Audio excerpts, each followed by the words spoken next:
Hello everybody, welcome to the Brain Talk Tuesday. My name is Danielle, and just an introduction.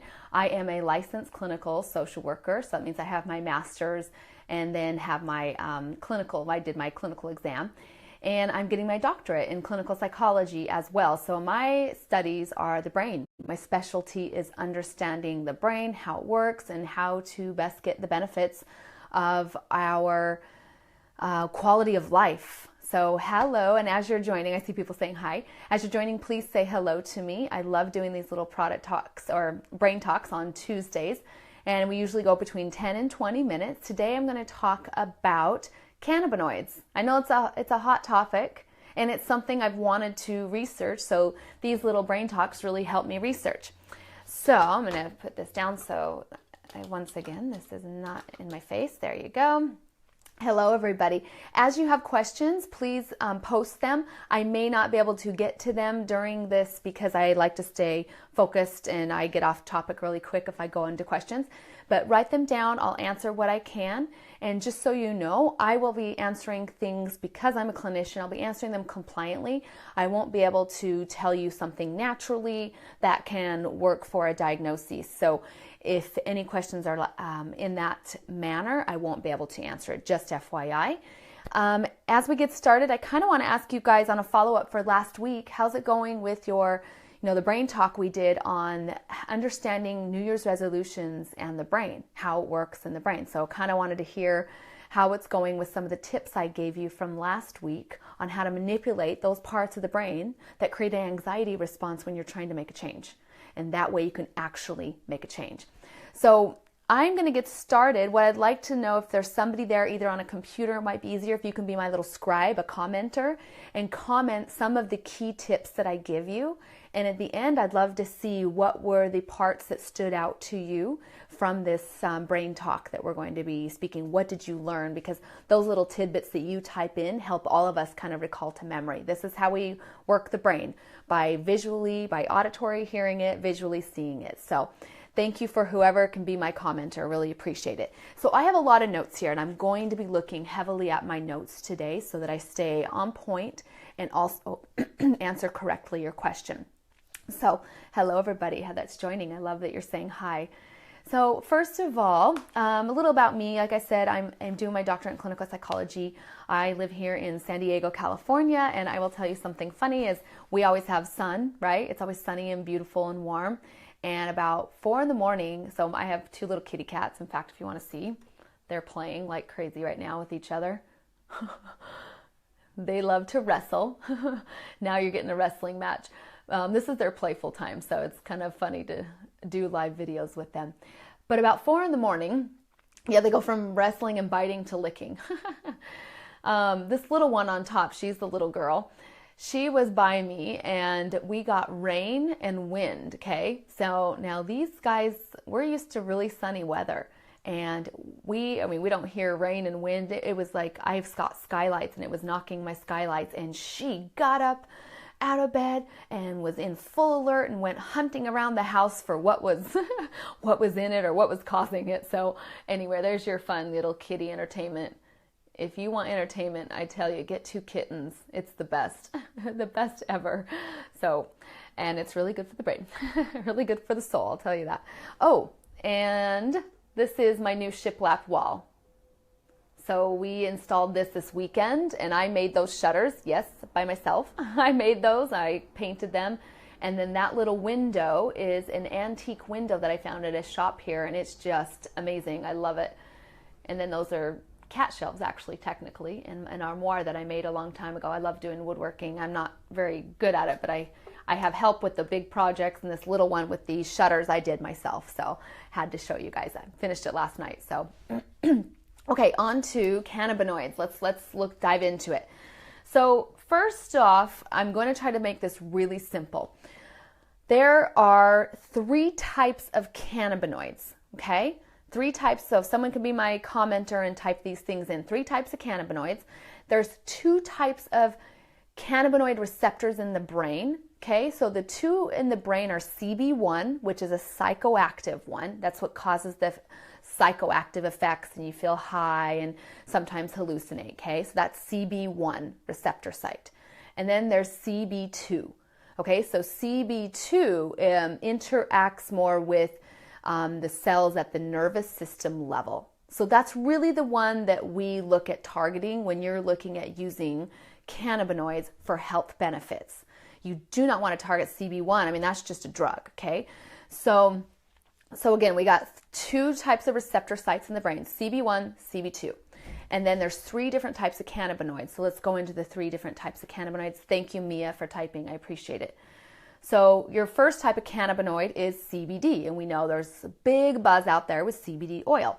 So let's talk about the truth about CBD oil. First of all, I need to tell you my stance on marijuana, which has CBD and THC in it.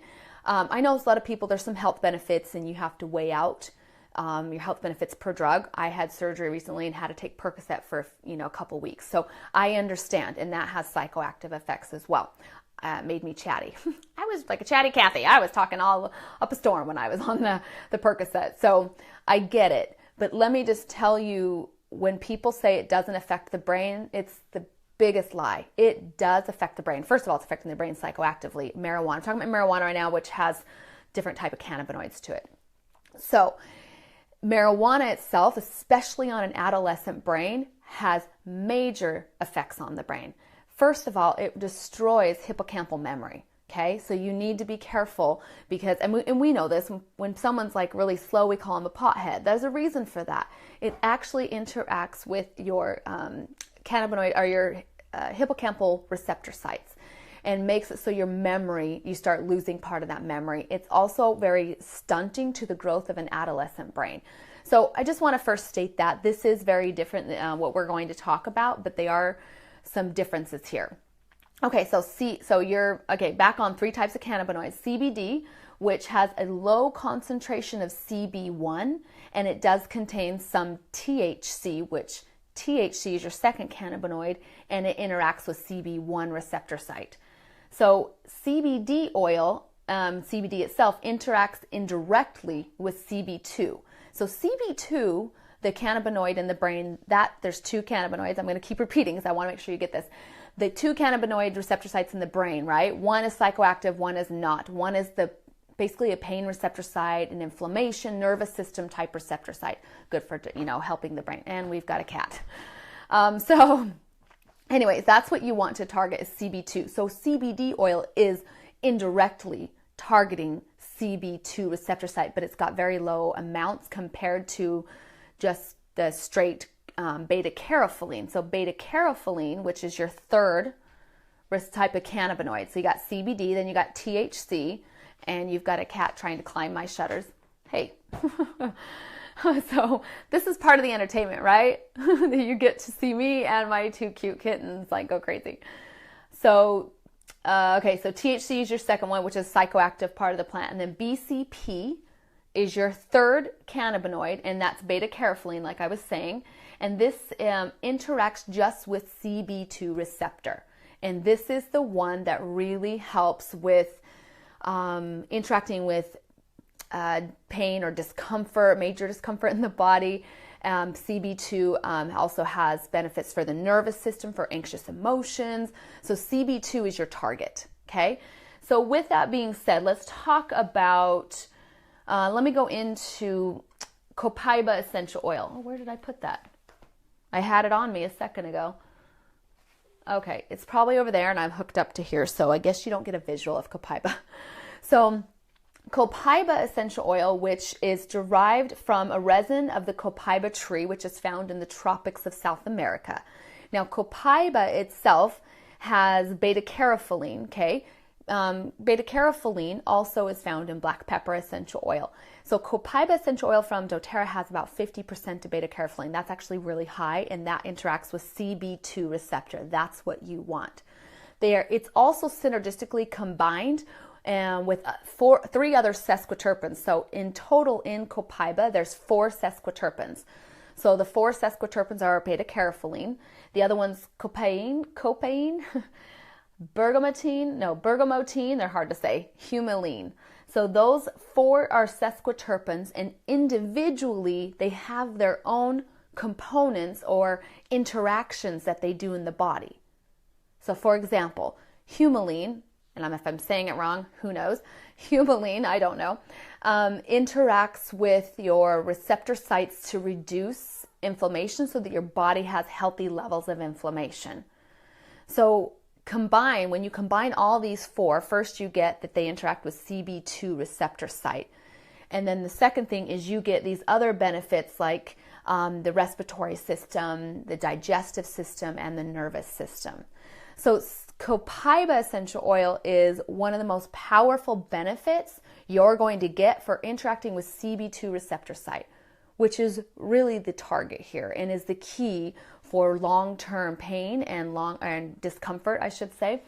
And another research study showed when it was studying copaiba, the combination of those four sesquiterpenes, it showed that, let me read my little notes on it, it helped increase cell fluidity. Okay, so sometimes cells get sick and stuck and they're not moving very well. So it helped increase cell fluidity. So your cells actually take nutrients to your body. So when you eat something healthy or not healthy, right? When you eat something healthy, or food, I should say, your cells break it down and they take it to your body. If it's sugar, it takes it to the body, which is why we want to avoid sugar. But if it's nutrients like vitamin C and B and D, okay, it's going to take your cells are going to take it to the body. If they're slow and just being stagnant, you're not going to get that nutrient where it needs to be, which is why you may feel a little lethargic after eating or just blah, right? Not talking about Thanksgiving meal when we overgorge. That's a little different. But anyway, copaiba was studied to help cell fluidity, meaning the permeability of the cells around the body. It also helped with the permeability of the cell membrane, which helps get nutrients into that cell membrane, because we have a bilipid layer around our cells which protect our cells. And it helped with nutrients being able to attach and go into those cells and create healthy cells. So when we talk about healthy cellular activity, the key is if your cells are unhealthy, you're either in a vulnerable state to get sick, get cancer, all sorts of things can happen when your cells aren't viable or don't have vitality, I should say. So with copaiba, it's showing that it helps those cells be healthy and move around. And if they're unhealthy, it helps them do what they're supposed to do, which is induce apoptosis. Okay, so apoptosis is the process of sloughing off cells that are unhealthy or forming bad formations for the body. We're just going to say, like I said, I want to stay compliant. So that's why I have loved this copaiba blend. So I'm just going to review and then I'm going to go into your uses. 3 types of cannabinoids: CBD, THC, and BCP, which is beta-carotene. 3 types of cannabinoids. You have 2 cannabinoid receptors in the brain, CB1, CB2. CB1 is psychoactive, makes you have psychoactive effects. CB2 is the target. This is the one that helps with inflammation or pain reduction and things like that in the body, as well as cellular health. So CB2 is what we want. And then copaiba essential oil has the highest amount of beta-carotene or carotene that will interact with CB2 receptor site, which is what you want, than anything that I've ever seen on the market.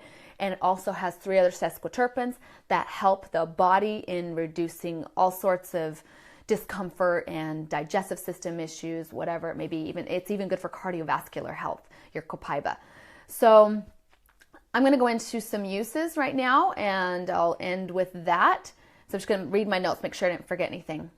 The best thing for the brain, besides, it's neuroprotective, copaiba, but it also helps with anxious emotions. So those are the 2 main brain points for it that have been studied. This is a new thing. So there's still studies going on. We're going to learn so much.